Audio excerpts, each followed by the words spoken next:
Number 11, what is compound interest? They say it's the eighth wonder of the world, and if you get started early enough, it definitely can seem that way. But compound interest is essentially your money making money. So you start out, say, with $100 and you put it in an investment that you know is going to yield a 10% return annually. So at the end of the first year, you have $110.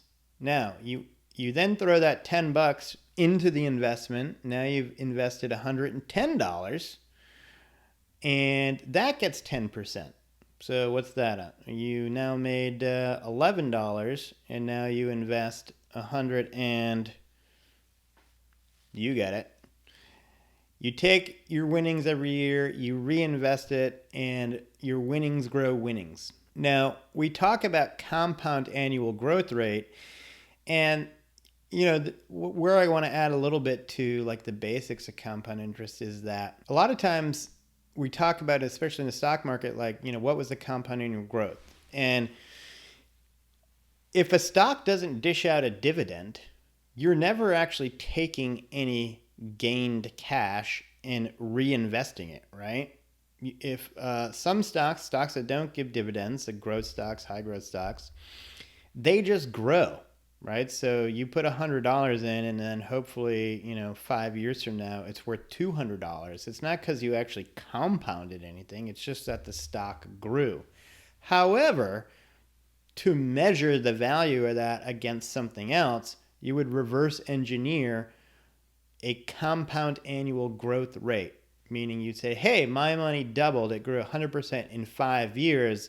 So I could say my compound annual growth rate was roughly 20%.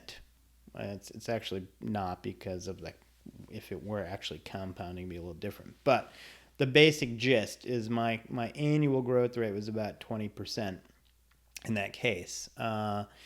And the compound annual growth rate is really like the unit of measure that we use to assess whether or not an investment has performed well, or when we're deciding what to invest in, we look at what the potential compound annual growth rate would be.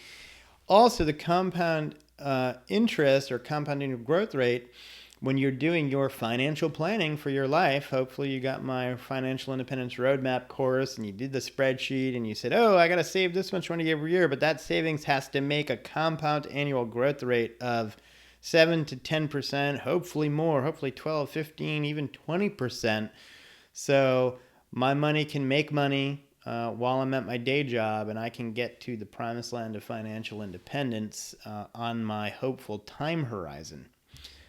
So it is essentially what we're going to sort of evaluate our savings growth at, and then compare that, with the market in general and, and other potential investments. So compound interest, obviously, eighth wonder of the world, but really understanding that what the compound annual growth rate is and how to use it as a unit of comparison or a measure of comparison is the extra part of that explanation.